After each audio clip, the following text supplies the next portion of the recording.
Just a note before we start. Our show talks about touchy subjects that may be difficult for some of our listeners. Take care of yourself. If you feel you need to seek help, see the links at the end of our show notes for resources.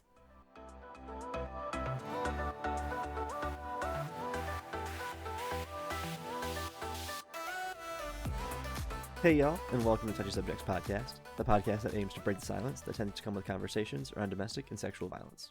I'm Sean. And I'm Amanda. And today we're going to be discussing the book Say More, Consent Conversations for Teens, with friend of the podcast, Kitty Stryker, who is also the author of this new book. So thank you for joining us today again, Kitty. Yeah, thank you for having me. We are very excited to have you back on the podcast and for this audio to actually be available for everybody. So just thank you again for joining.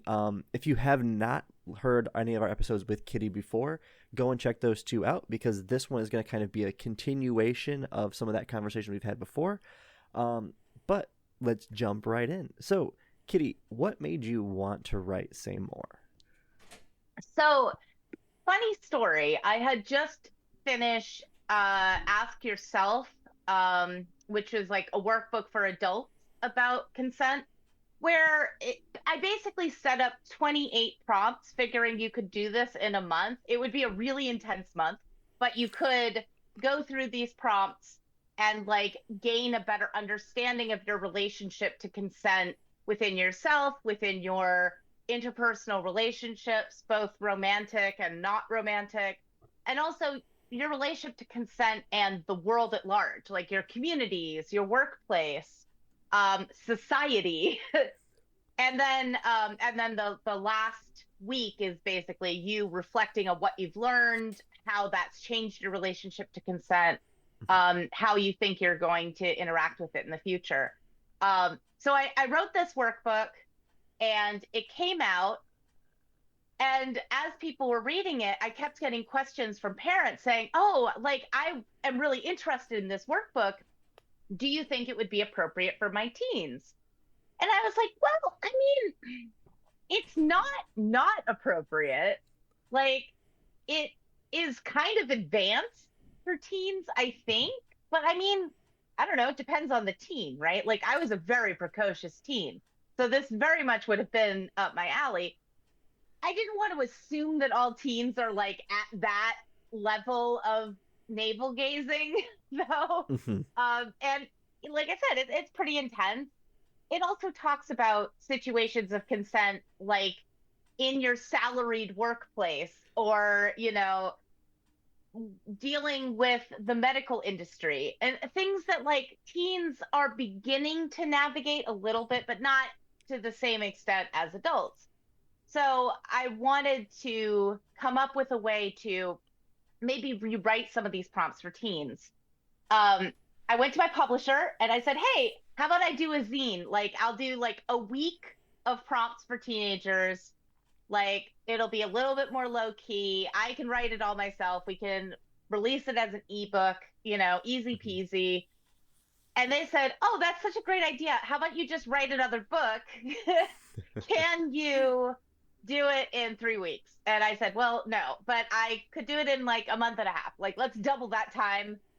I feel like I have enough of the core material and I'm talking to enough parents that I can get some feedback. And yeah, sure, I think I could do that. Wildly unsure if that was true. You know, like, definitely feeling like, oh, did I just bite off more than I could chew? But I feel like I've created a rhythm for myself in writing these books now.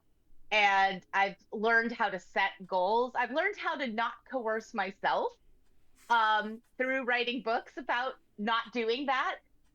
And yeah, it was ended up being really fun. I got to interview, or I had parents interview their teens and get questions from them that they would be interested in reading about in such a book. And then I addressed those questions. And I was really impressed at some of the questions that I got. Like, I got a question that was, you know, is consent sexy? Like, we talk about, oh, consent is sexy. And then there's the argument, well, consent is mandatory. Is it? And does it need to be? That's like, that's a really good question. That's like an intense question to ask. Or is it non-consensual if the other person says yes but doesn't mean it? Whew. Like, yeah, I don't know. So like I think it's a great starting place to approach these questions in a way that's like, hey, this is going to help you think critically about this, but it doesn't give you the answer. There is no one true way. There's sort of a thought process and a humility that you learn that is more important than getting it perfect every time. Yeah. Well, and one of the things I appreciate too is that you can tell these are questions that teens themselves will ask. Not only because like it's Yeah. easy for me and Amanda to see that because like these are questions that we also get when we do our presentations when we're working with our teens. So it's just really cool to see like these are definitely questions that teens will ask, and they're also phrased and written in a way that will resonate with like teens because they can see like that's the language, that's what we use. It's not some like academic language that's just going to be boring and they're either going to glaze over as you're going through it. Like it connects to them, which is Yeah, great. I have to admit I had to find a good balance between like, I mean, I'm not an academic writer. I hate writing academic work. I have submitted papers to academic journals on request and said, I'm not writing this in an academic way, and I'll give you the citations, but I'm not writing the bibliography. Like, I hate doing that, and I'm not gonna. If you want my voice in here, you have to do that. That's the agreement. And I've been very lucky that people have been very like kind about that. They're like, okay, yeah, that makes sense. Like we can do that part. But yeah, I also wanted to, when I was looking at workbooks for teens, some of them get pretty cringe, honestly, because they're like trying too hard Uh-huh. to speak the language of the kids. And I was definitely feeling that, like, Steve Buscemi, like, hello, fellow It's kids, me. like, Yes. I was definitely feeling that, like, okay, I don't want to talk like that because I am not a teen. How do I find a way that is approachable and is resonant, but is also understanding that I'm coming from a place of being 40 years old and, like, a mentor rather than a peer? Listen, that is a hard place to be. And um I have to and I can admit it, I have to Google what some of the terms are because I don't know them. And I'm like, what did they just say to me? What did that kid write on this paper? Like, so I can appreciate that 100%. Like, you're trying to, you're not like grandma coming in and telling them this stuff about consent, right? Like, you're still a relatively young person, like you know, but you're not a teenager and you're never going to be a teenager again. So please don't try Thank and goodness. be a teen. Yeah, no Yeah. kidding. Yeah. But yeah, exactly. And I think there's like, I think I say a slang thing in there once and then immediately apologize for it and say, look, I know I'm too old to be saying this, but I had to throw it in there. Or the name of the book is kind of me being jokey about that, about the whole like, oh, say less thing. Mhm. It's like, no, say more. Like I'm playing with those things, but I'm also like, I know I'm being cringe. I know this is like super youth pastor. Like, I apologize. I actually think you're smarter than that. Like, I'm not Well, trying to talk down to you. well, and like what I've noticed, like when I'm working with my teens, and I also don't know if it's because like when I do shave, like I am now today, I can actually I look like I might be early 20s. They think I'm closer to their age than I actually am. Um, Yeah. but like even when I'm, as long as you're genuinely yourself to teens, like they will be genuine with you.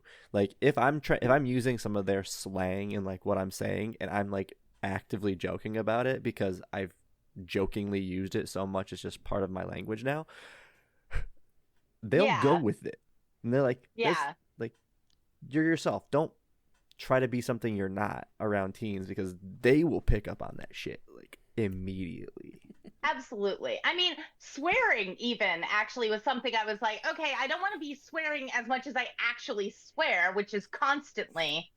Yes. But I am not going to avoid swearing either. Like I don't want a parent to pick up this book and be like, "Oh, okay, this person is a sailor."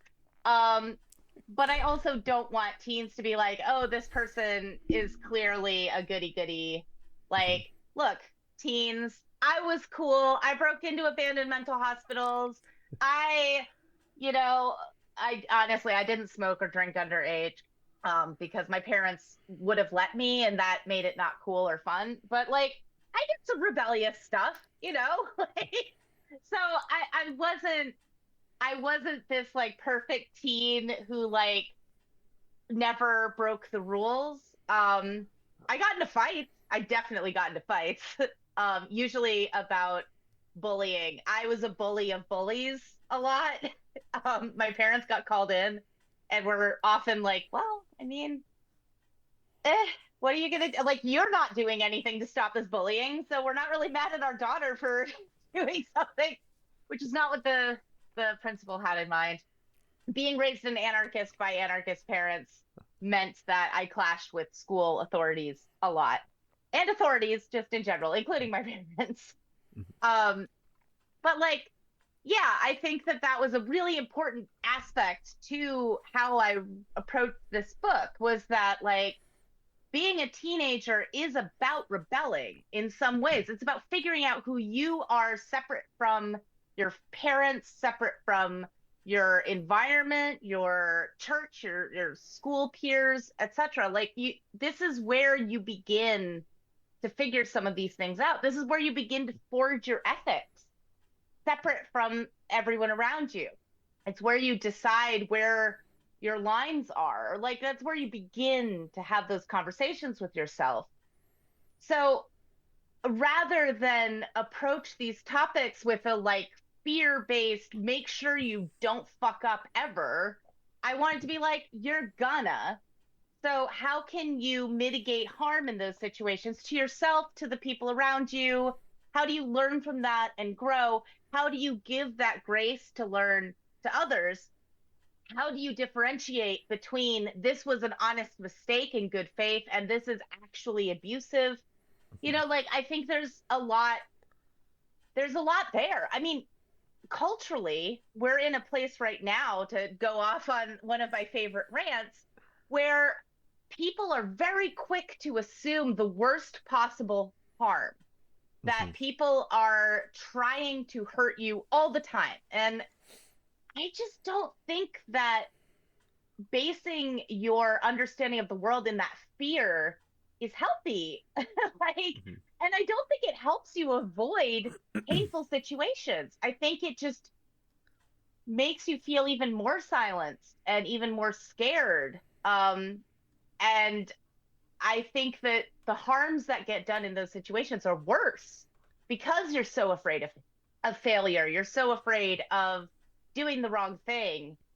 You know, I'm talking right now, I'm doing some mentoring of a teenager who's in a evangelical church. And it's so interesting that like this kid has bonded to me, who grew up pagan, is 40 years old, was just hanging out in a Reddit about cults, and saw this person talking about their experience in evangelism, and was really sad that so many people were so smug to this person. And we're like, oh, well, of course you're in a cult.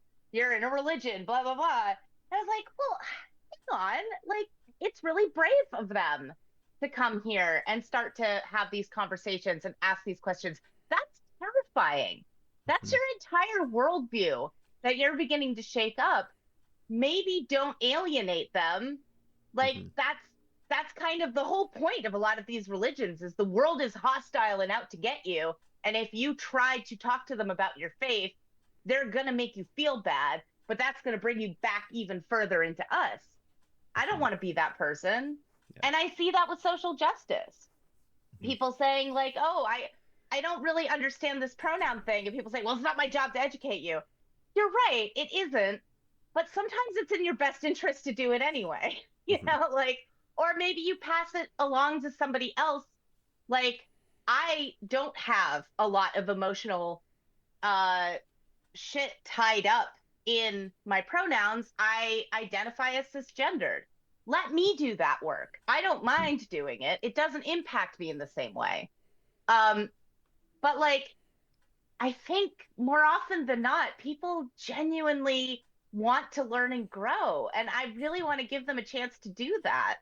I don't want to kick them when they're starting to question these things, you know? Like,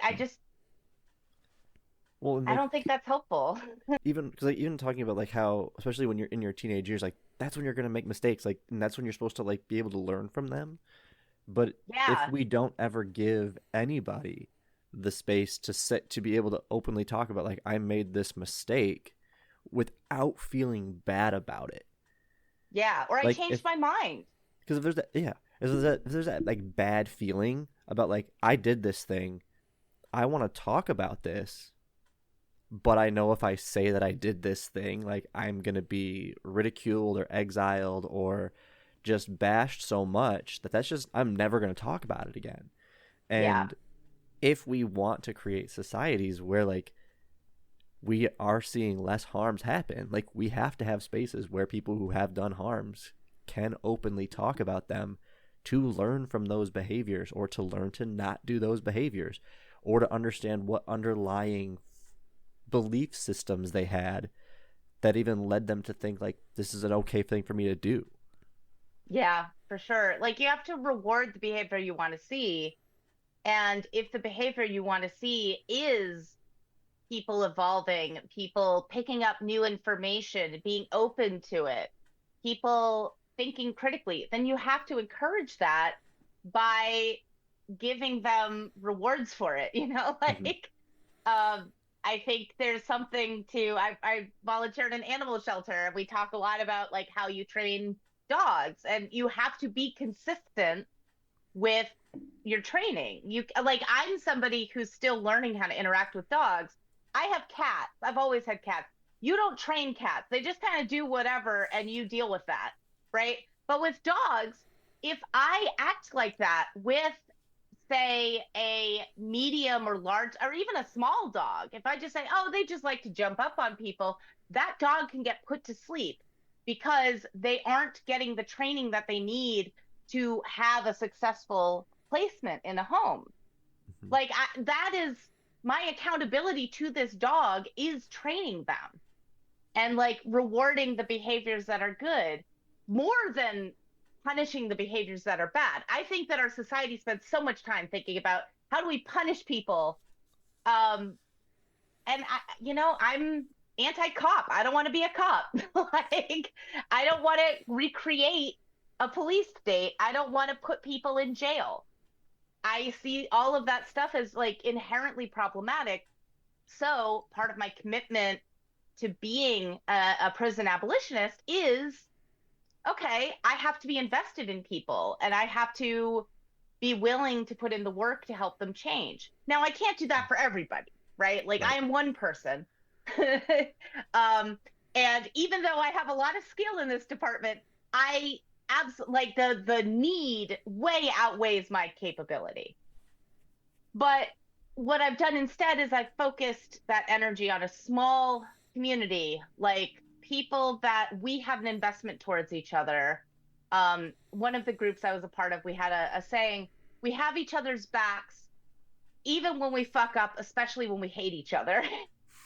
And like, I think that's really important to like have that trust.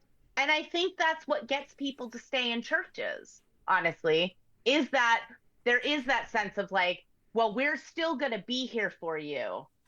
Right. Yeah. And I mean, I think there's a lot of fear-based stuff that comes into play with that also. Mm-hmm. And there is that fear of punishment. But I think there is also that sense of like, I can be forgiven here. Like, there are consequences, and I personally, as a non-religious person, sometimes think those consequences are wildly out of control, or about things that I don't agree with. But I can acknowledge that this is a space where people feel seen and like they can stumble and come back. I don't want churches to be the only place where people have that experience. Like, that is terrifying to me. I want to see that as part of how we do social justice. I want to see that as how we have our friend groups. I want to see that in our relationships. Like, I just want to see that more often. So I try to reward that behavior. Yeah, if we ended every relationship that we've ever been in because of, that one thing that somebody does, that's a mistake. That's not, they weren't trying to harm you, but it ended up happening. People would never stay in a long lasting relationship. They would just decide that relationships aren't even worth it, right? Like, I think, just in general, like in my personal experience, yeah, you have to give people that, like, that second chance. Now, of course, there are things that people don't need a second chance after. Let me just put that out there. Domestic violence and sexual assault podcast here. There are things that you do not have to give people a second chance for. But when we're talking about those mistakes, those things that people can learn from and they're willing to learn from and willing to do the work, then we really need to kind of make that shift in our society to look at that, and how can we help teens learn that that's acceptable. They're out there, they're looking for information, they're just waiting for information to gobble up, like that. And people don't give them the credit for it. I would even go so far, like, talking about things like domestic violence. This is a great example, actually. So I cannot count the number of times I shoved another teenager or they shoved me because we were having an argument. If I was condemned and shut out of society because I laid hands on somebody to push them out of the way, like, that would be so disproportionate because I'm a teenager and I'm still figuring these things out. And, like, I don't necessarily fully understand the consequences for that. I'm much more hormonal. My emotions are all over the place.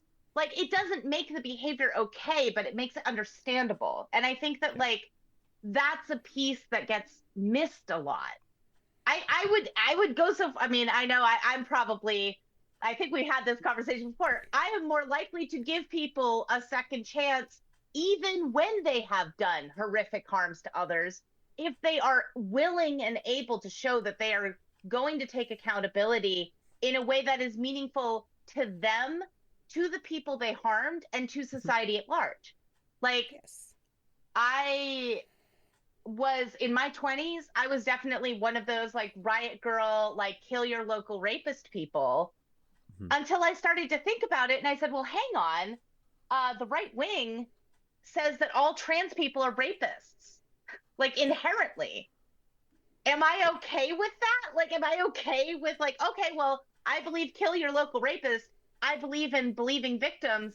So anybody who gets called a rapist, suddenly it's fine to kill them? Like, wait, hang on. There's, like, some logical issues here with this. Yeah. Like, and it really made me rethink, like, we're very quick to encourage these sort of final punishments for things that can be deeply harmful and unacceptable. But as hard as it is, if it is somebody in my community that I have investment in and has investment in me, I try to bring them closer in. Because if nothing else, I know what they did and I want to watch them so that I can make sure that if I see them starting to do it again, I can be like, nope, I saw this last time. We're cutting that off. Like, I think that's really hard. And I don't know, like, this is beyond teenagers. I think, you're going to have friendship breakups. You're going to have big blow-ups. And that, that is part of you learning how to be in relationships with people. So, like, I'm not trying to say, hey, teens, you should never give up on anyone ever. You will. And that's fine. Like, I don't talk to everybody I was friends with in high school. And I apologize to some of the people I was friends with in high school, because I realized that I had kind of almost bullied them as a friend. And, like, I was very much the leader of my friend group. And I began to realize as I got older, like, oh, wow, I really didn't give some of my friends the opportunity to figure out who they were other than my minion. Like, and I had to be like, I'm really sorry about that. That kind of sucked. And like that, I didn't realize I was doing that, but that still has an impact on you. And I'm really sorry that I did that. I wasn't aware of the ramifications of that, you know? Mhm. I hope that that is okay. You know, like I want that to be okay. I want people to be able to look back and be like, oh, wow, yeah, I did fuck that up. Oh, wow, I did do something that was really harmful.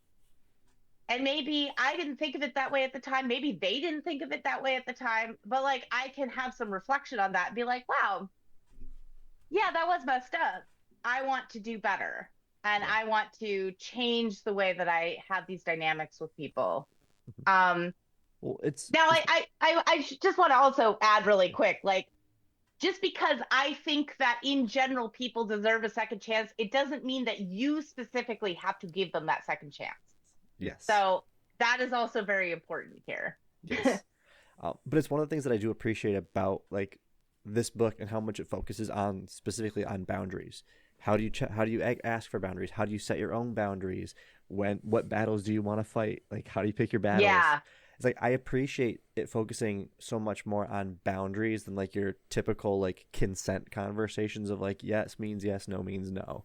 Because what that can help you do is we use boundaries and consent for everything, but if we're framing the conversation around boundaries, it makes it easier to understand that we're using them for everything instead of having to focus just specifically on sex, which I think also then helps extend this conversation to where when you fuck up, you can look at, okay, I crossed this boundary or I crossed a boundary of my own that I didn't like.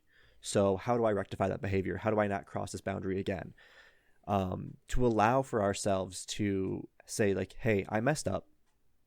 This is what I'm going to do in the future to make sure I don't mess up again. And depending on the friendships you have, it's why I like this focuses on teens. Because if you can have your friends, especially as a teen, telling you like, hey man, that wasn't cool. Like you are far more likely to listen and learn and change those behaviors when you're hearing it from your friends, especially as a teen. So Yeah. I just think it's a great conversation to be able to have with teens, especially in boundary setting, because it's so important. Well, and when your friends say, hey man, that wasn't cool, reward them for that, but being like, oh shit, okay, let me think about that. And like, I think in the age of social media, to be an old lady about it for a minute, but like I think there's often this impulse to be like, everything has to happen right now. Everything is really quick. You have to have an immediate response to everything all the time. No, you don't. No, you don't. It is absolutely appropriate for you to say, wow, I didn't think about it in that way. Let me take some time to like sit with this. Um, and you know what? Sometimes you're going to sit with it and you're going to be like, no, that person's wrong. Like, no, that person, they're the one who's fucked up here, not me. And that's cool, you know, but like, I think we got to let people take that time. You know, I'm 40 years old. I don't have the perfect response every time somebody tells me I fucked up, you know? Like, how am I going to expect a 14-year-old to be better at that than I am? You know, like Yeah. I've been doing this work for 20 years and I still struggle with this. So like, I think that's super, super important. I know, Sean, you're also a D&D player, and we've talked about this before, but like this idea of rewarding failure and like rewarding taking a risk that doesn't pan out, and how important that can be in Dungeons and Dragons, and how different that is from like video games, where you try to make the jump and you fail and you die and you have to go back to your save point and you have to do it all again, and how that punishes you for taking that risk, right? I think that I prefer to see a more collaborative approach where it's like, yeah, take that risk, get that nat one, get that total failure, and make that fun and interesting. Like, have that teach your character something about themselves. Have the party realize something about this character. Mhm. Um, make it matter, but also it doesn't have to be the end of that person, like Yeah. it doesn't mean like, oh, I got a nat one, a total failure on my sleight of hand to pickpocket this person. So I should have my hands chopped off and I'll never pickpockets again. Like, Yeah. no, that's not really how Dungeons and Dragons works. Yeah. Like that's gonna happen sometimes. And there'll be consequences, but like it has to be fun for everybody. Yeah. Well, that's one of the hardest things that I had to figure out when I first started DMing. So like I've only DM'd I think like 5 or 6 sessions now, so I'm still very new to being a dungeon master. But my biggest fear when I was starting out was having my players in a position where they were going to fail, because I've played video games for so much of my life that, well, if you fail in a video game, you're kind of screwed. Like if I'm going to the Elite Four on Pokemon and my Pokemon faint, I'm back at the start of the Elite Four again. I got to go through all those steps. And so we have this aversion to failure in video games, where in D&D, like you can lean into that and have some of the best storytelling, which is so much more similar to real life even, because Yeah, when you fail in real life, like you don't go back to the save point. right.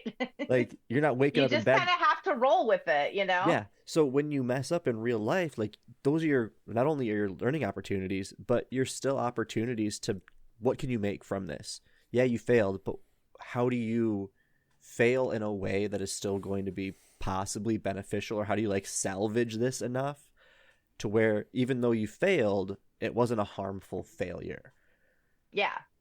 Yeah, for sure. Like sometimes you just look at your party, you shrug, you think, well, yeah, like I did my best. I Um, guess I shouldn't and have thrown the fireball in front of everybody. oh yeah, all the time. I swear I haven't been in a party where that hasn't happened once. Like for some reason, somebody always has to burn half the party. Um, but like I also think it's important to recognize, and I mean I'm a nerd, so I like using D&D as an example for this. Though for all the purists out there, I also play other tabletop RPGs. Shout out Fiasco, my favorite. um but like I think that one of the things that's so interesting about Dungeons and Dragons is that you could fail the same skill check over and over again, and like eventually you begin to get better at it. Sometimes if you choose that that's the thing you want to get better at.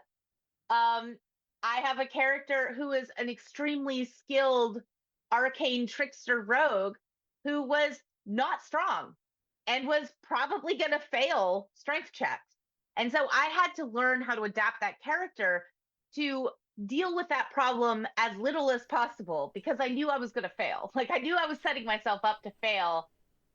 And then every once in a while, I'd be the only person who could hold the rope. And like, maybe I'm going to drop it, but I'm the only person who could try. So like, I do it anyway. I think that when you're a teenager, I don't know, one of the things that I found really kind of too bad about a lot of the ways that conversations around consent happen is this idea of like, of trying to avoid failure at all costs, like, and don't risk anything, don't ever take a risk. Everything has to be perfectly communicated from the beginning. Look, that's not going to happen. It's just not going to happen. People are always signing up for more than they wanted to, or someone's going to tell you a secret and you're going to accidentally tell somebody else. Like, I mean, just this shit happens. Like, and I wanted to write a book that said, hey, you're not a bad person if you take a risk and it goes badly. Even when that hurts somebody, that doesn't make you a bad person. What makes you begin to seem like a questionable person is if you double down on that and you get defensive rather than being humble and recognizing that you're a person who's learning and you're going to mess up. And like one of the controversial things that I kind of put into this book is like, hey, your parents are people too. Like all of the adults in your life are also having this experience. They are presenting as if they are authorities and they know the answers to things, but they don't. Like, big secret, like, I'm gonna bust that bubble. They don't know what the fuck they're doing either. Like, we're all doing the best we can. They might have a little bit more experience in some things, but that's informed by their bias and their ethics and their environment. So, like, it is a very individual journey. And, like, I remember, I think I was in my 20s when I suddenly realized that my parents were human beings and, like, dealt with their own mental health issues. And I was just like, well, God damn it. Like, that doesn't make it fun to fight them anymore. Like, now I feel bad, like, and, Yeah, but that was working the 9 to important. 5, and then coming Yeah. home and then arguing with your parents after working 9 to 5 myself. I'm like, I'm just tired. Like I Yeah. was You're arguing like, with a tired person. this isn't worth it, like, Yeah, you begin to be like, oh yeah, and I mean, sometimes it yeah, is worth it. mhm, Sometimes your parents give you a rule and you break that rule and it is absolutely worth it. I encourage you to figure out when that time is, because you're not going to get away with it all the time.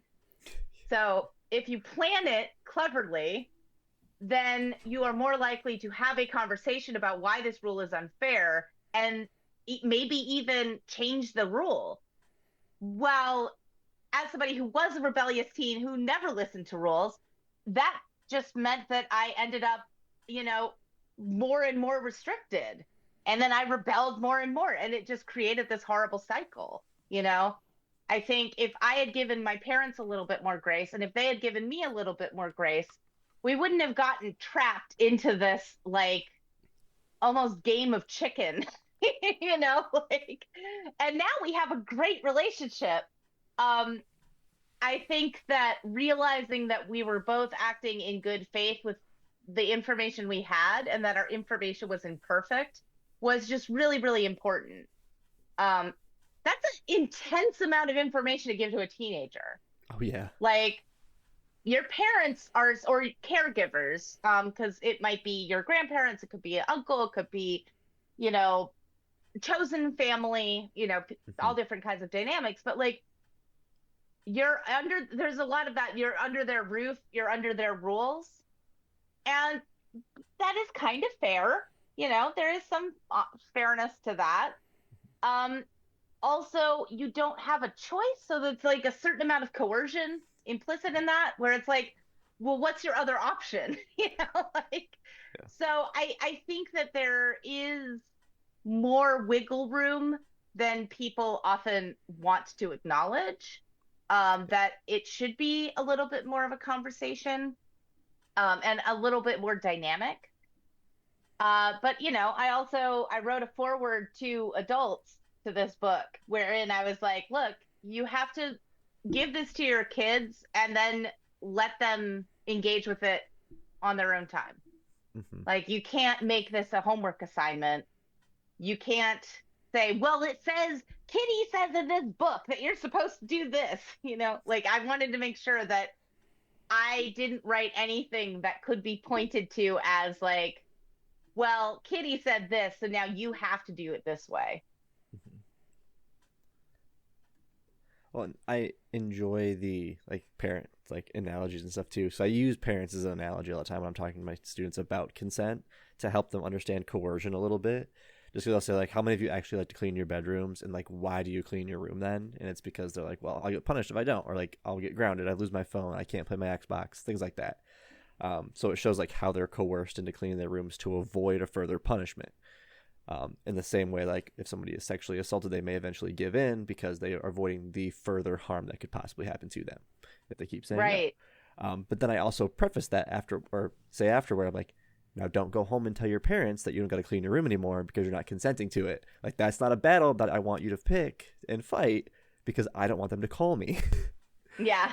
So it helps them understand coercion, and also it's like, don't fight this battle, please. Like, there's better times to You fight. know, it's so funny. I think the perfect example of this, my parents had my room, like, they put duct tape down on the floor to separate my floor into 4 quadrants because I was a massive Star Trek nerd.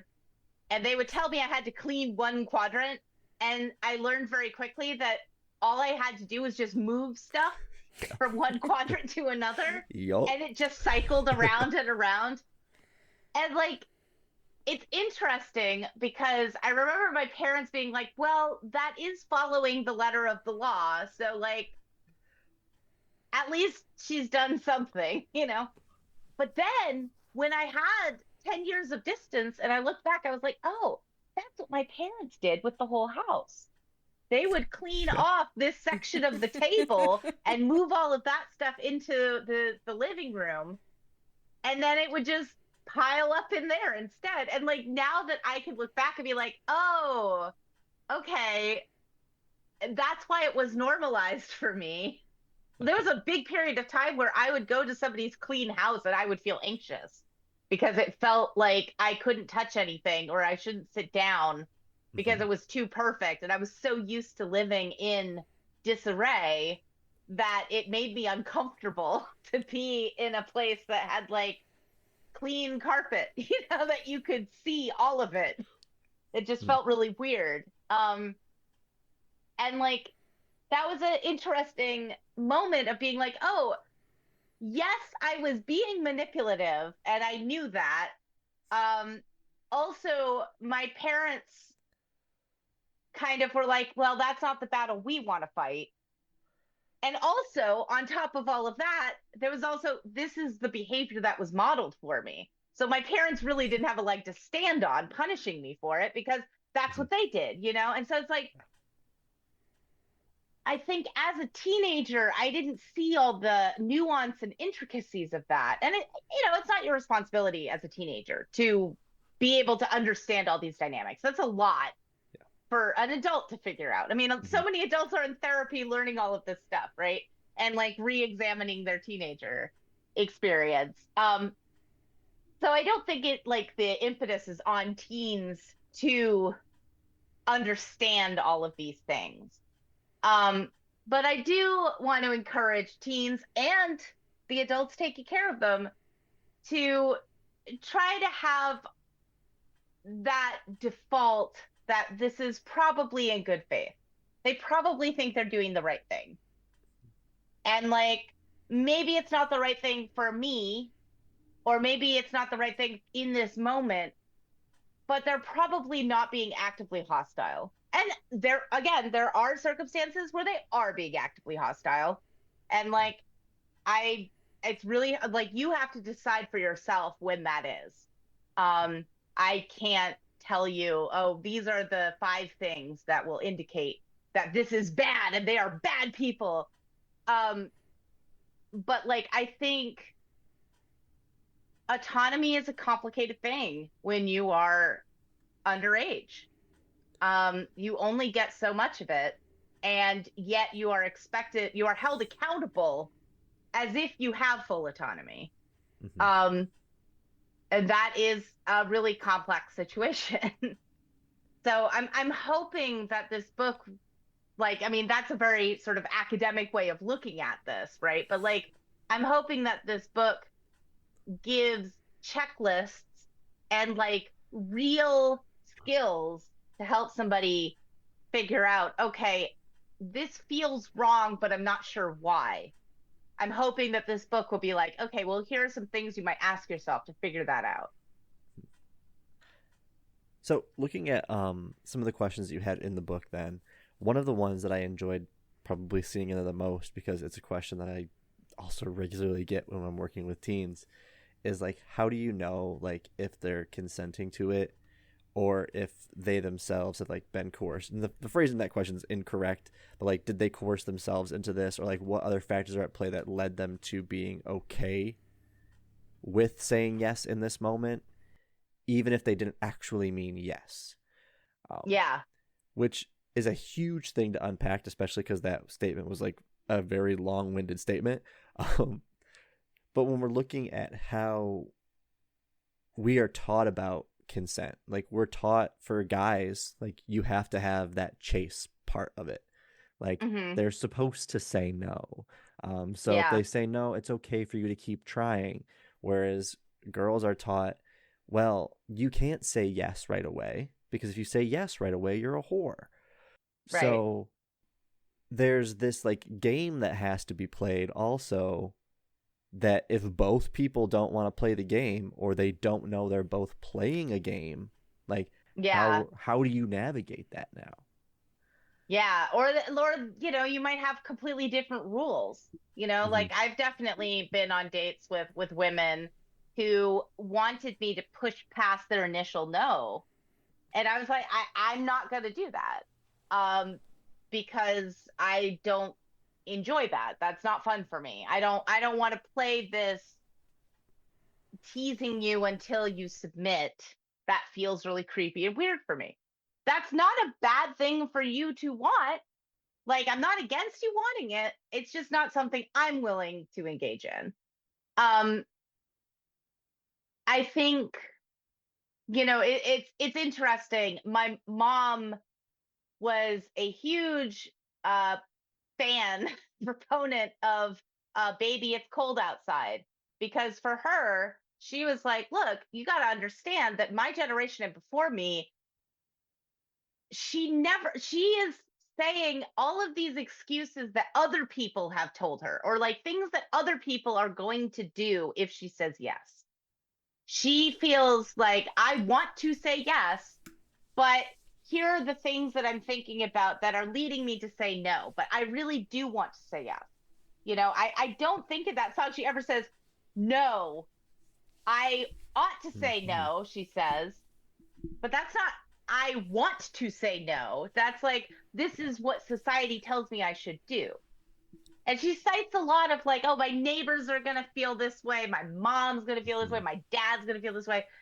But it's like, not, I feel this way. This is what I want. This is how I feel. And like for my mom, that was really important to like acknowledge that that dynamic, that back and forth, was just a part of a courtship dance at a certain time. Maybe I mean, I know she was like a fan of this one version of the song that was like recorded in the 1940s, because she felt so many of the modern versions felt wrong, because that's not how we do things now. Like there's like for her, she's like, well, when you have Lady Gaga doing it, well, Lady Gaga can say yes. So just fucking Yeah. say yes. You know, Uh, like you don't have to go through this. Like we fought a whole feminist battle so that you could say, yes, I'm claiming my sexuality. mhm. Now I think that we aren't as far along as maybe my mom liked to think that we were in some ways.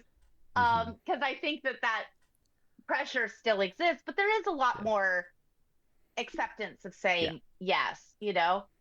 I also think it's really interesting, and part of the one of the big reasons I try to take this away from sex as often as I do, this plays out in the workplace like nothing else. Like the way in which men, especially white men, feel so much more able to ask for a raise or ask for a promotion. And they're encouraged to keep trying, to keep pushing, to keep asking, be assertive. But women are expected to just show, not tell, and like hope that they get noticed. Um, and like that's that's the same as the sexual dynamic. And it's like it makes me think, hang on, are we creating this dynamic in the workplace, and that's then reflecting on sexuality just as much as creating this in sexuality and reflecting in the workplace? I think that we learn a lot more about consent in how we interact with all of these other things, how we interface with the world at large. Sex is just another reflection of that. I don't think that sex influences that as much as I think it gets credited for. I think that the things that we learn about whether or not it's okay to coerce somebody has a lot more to do with living under capitalism, or like, being pushed to do busy work when you're in school. I think that is where we get trained to accept that. Um, and then of course it comes out in sex. I think that's the direction that these things happen, not sex first and then everything else. Yeah, and if we can start encouraging people in their earlier years, even before their teens, to think critically about what that means and the way that they interact with the world around them, then by the time it gets to sex, they already have the skills of thinking it through. And Yeah. then they can make that decision based on what they've already learned when maybe the stakes weren't quite so, I don't want to say high, but to a lot of teens the stakes are high when it comes to sex. Yeah. So, you know, maybe we learn those things when we have those little tiffs with our parents, or we have that conversation with our friends about what our boundaries are, and we learn that in a more controlled way so that we have the skills to do it later. Yeah, for sure.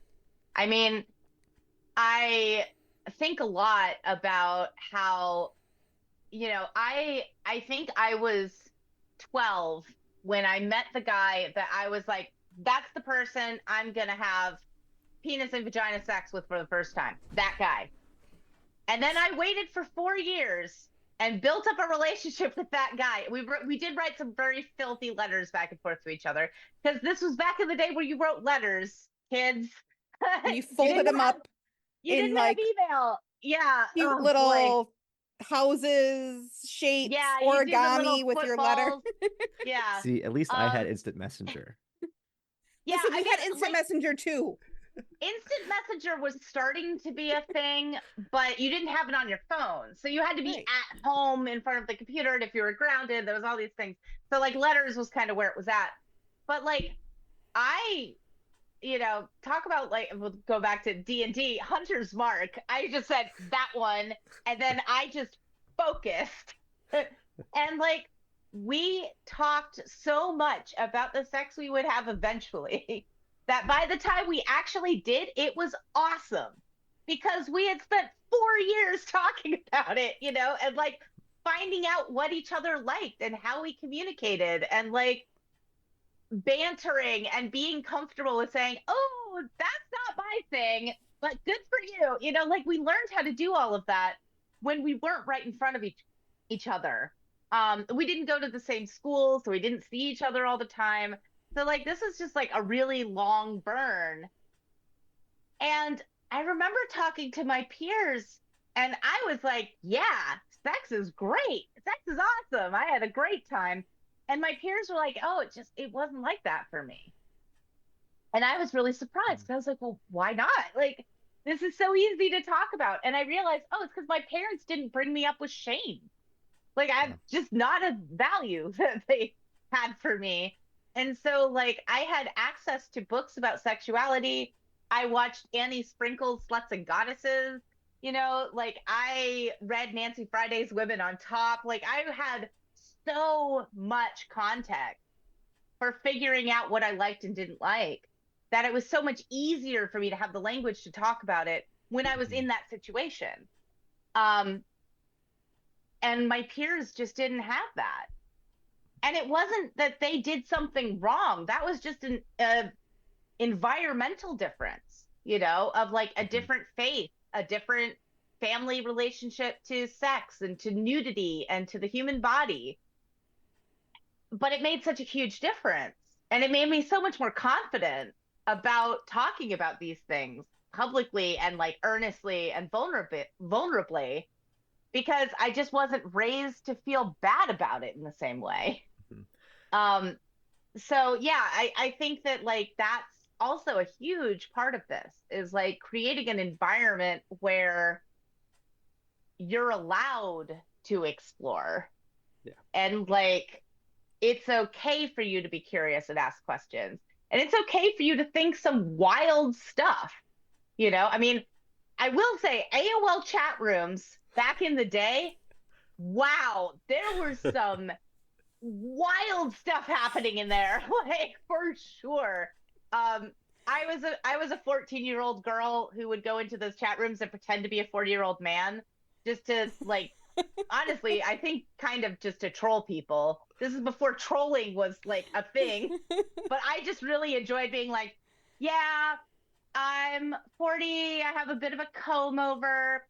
I have some sweatpants. There's a kind of uncertain stain on one leg. Like, and everyone else is like, I'm lithe and blonde and beautiful. And I'm like, yeah, I'm drinking a coffee and I look like I haven't shaved in like 2 days, like just to like, let me just ruin your orgasm over here. But like I was able to have that relationship to sex as something that is fun and playful and silly, and like you don't have to be perfect in it. That I think was really influential for me as I got older. And I think even as I've developed, like now I identify as asexual. I don't know if I was asexual back then, and all of my sexual escapades were basically me doing a work study, which is a possibility. I don't feel traumatized by any of that. It's just not something I'm that keen on right now, And like, I'm really lucky that I was raised in an environment where I could change my mind about something as significant as whether or not I want to have sex at all. A lot of people don't have that freedom, or they don't feel that they have that freedom. And I want to encourage people to feel like, yeah, take risks, do the wild thing. You can always change your mind later and be like, I did that and it was not for me. Like I tried, clown sex and that was not my bag. It was my bag. I loved it. But, like that's because I was willing to take risks and try weird things, Yeah. And like, I think that I had really good experiences because I was allowed to approach sexual relationships with curiosity and adventurousness rather than fear and shame. And I just want more people to feel that, and not just around sexual consent, but just consent generally, Yeah. I think fear and shame really restricts us. Oh, yeah. And it's one of the things I'm hoping that people get from this book, too, is not only the ability to have their teen read through it, but to have that openness for them to be able to kind of have some of these conversations with them. Because it's one of the things I give my parents like a ton of credit for, as well as like some of my friends' parents, because my friends' parents and my parents were never like shied away from those conversations. Like they knew it was going to happen because it's going to happen for most people at some point. So instead of them shying away from it, they were always very open with us. So whenever we had questions, I have a vivid memory of like a party that we had at my house when my friends and I were like 13. And we were just like in the living room and we were like sitting around my mom, just asking her questions. Let's like crisscross on the ground. This vivid memory of my friend asking, how do you know if she's faking it? Because 13-year-olds, we were extremely worried about that for some reason. That's so sweet. Like, see, I was like, wow, that's so awesome that you care about this person actually experiencing pleasure. Like, well, there's a way to like make that a healthy like conversation. It is. Let's also not confuse this with the fact that we were 13 or 14 and having sex. Most of us were losers in high school. Like it wasn't happening for us until after high school.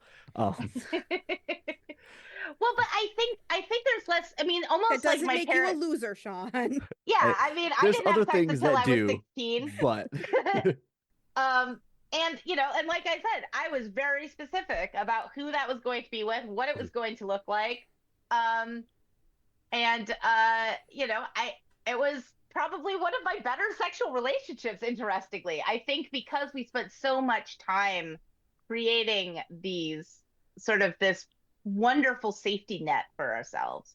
And this is before having conversations about consent culture was a thing yet, like, so we just happened to do, like, we almost stumbled into it by writing smut to each other, like accidentally we managed to have these really healthy conversations. That wasn't our intention per se, but it had a really great consequence. If my parents had intercepted those letters and been like, oh, how dare you? How dare you have these feelings? How dare you write this stuff down? You should be ashamed of yourself. Like, I might not have had a great experience, Yeah. you know? I might have instead felt really embarrassed and uncomfortable and like I had to hide all of this stuff from Mhm. my family. And so I'm super lucky that my parents were very queer positive. They were, poly positive, kink positive. Like I couldn't come out as something that they would be like, "How dare you?" Yeah. Unless it was like, a bigot. Like, and like How that's dare really you hate other great. people? Yeah, like that would be the weird thing. But like yeah, I think that there's something to letting your kid explore and figure things out and being a safe place for them to be like, I tried this and I stumbled, like I think I smoked weed and was like, this makes me so anxious. I feel like I'm gonna die. Like, and I think I talked to my parents about that and they're like, yeah, your father is probably allergic. Like he just does not respond well to THC. I was like, oh, okay. Well, that honestly, that feels good to know that it's not that I did something wrong here, that that's just probably something genetic. Um, See, and I had like the other issue. I had the opposite issue where yeah. my friends and I drank. My friends and I did drink underage. We're past the statute of limitations. It's fine. We drank underage, but we always did it in a safe environment. Because like our parents, if it was at my house or my friend's house, they would take our keys from us. They knew we were staying there, and then we could have fun. Like they would be there to watch us to make sure like we didn't obviously like overdo it. So we had opportunity to learn our tolerance, to learn what we could take in, to learn like, oh, maybe I don't want to drink that much and end up throwing up. But because I was again open with my parents and my house was one of the houses that we would do this at, it got to a point eventually where I started like my uvula would swell up. Hmm. So I had just assumed that I had an allergy to hops because my grandpa had a hops allergy. I don't. I'm not allergic to hops. It is only because I would just snore a lot. So there's that. But because I communicated with my parents, I was just like, oh yeah, no, I'm allergic to hops. It's fine. I didn't like beer anyway, so it was cool. But I just think it's funny that I have the opposite issue. Yeah, yeah. Like, I mean, I think a lot of why I like didn't do substances or anything as a teenager was like there was shitty weed and there was like rumors of things like MDMA and cocaine, but that was like not something in my little small town that we saw. And then I didn't like the taste of bitter things. So like I didn't like beer. And I knew that if I drank like, I don't know, wine coolers or whatever, I'd get a massive headache, which I didn't like. So I was like, the consequences for all this stuff is not pleasant to me. So never mind. Now, on the other hand, what ended up happening is I didn't learn my tolerances at all. And when I got into my 30s and I was like, okay, I never really partied as a teen. I'm going to learn about this now. That was not great for me. Like, because I mean, also, I'm older, so I don't recover as quickly. And like, it ended up being, I mean, it was a short-lived experience for me where I was like, okay, nope, this isn't for me. I don't like waking up feeling sore and miserable. I'm over it. It's not fun. But like, I think when you're a teenager, kind of when you're resilient, and that's like where that stuff should happen, because if you do that when you're in your 30s and 40s, the consequences are much longer and like worse. I could drink Like so much you more when I missed was your 18. job.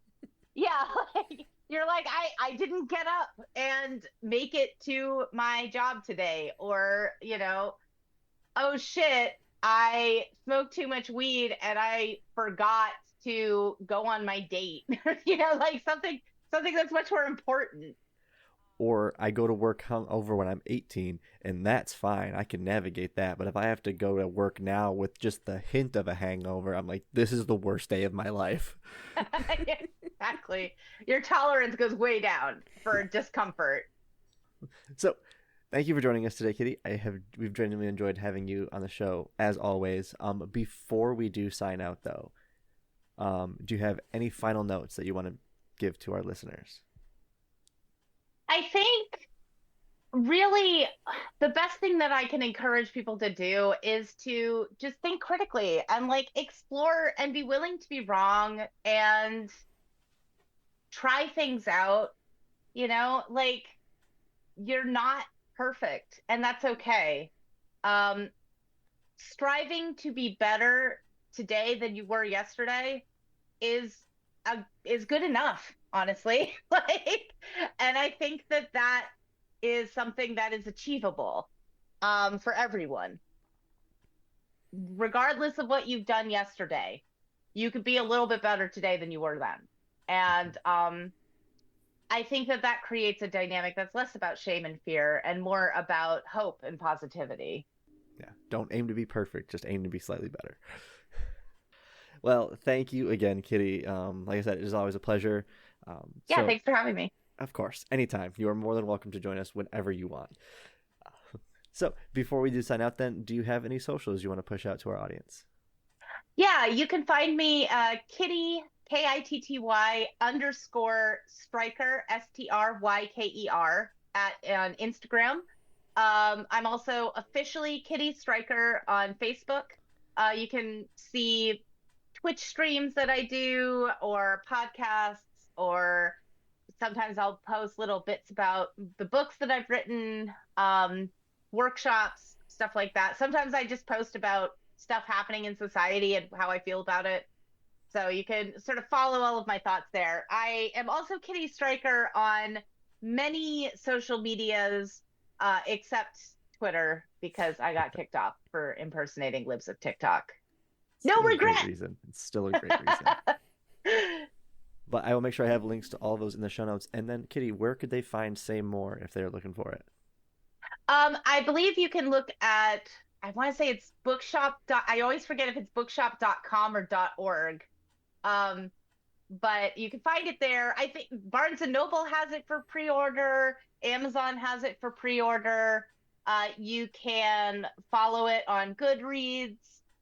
So it's all over the place. Wherever fine books are sold, you can probably find it there. Awesome. And what is the official release date for it? I believe it's April 26th.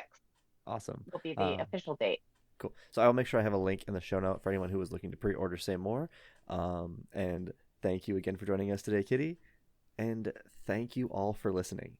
Please follow us on Facebook, Instagram, Threads, and LinkedIn to keep up to date when we have new episodes and other content coming out. Please email us any questions, comments, or concerns to touchysubjectspodcast@gmail.com. And please rate and follow us on your favorite podcast listening app. It really does help the show out. And in the meantime, don't be afraid to challenge, ask, and discuss when it comes to touchy subjects.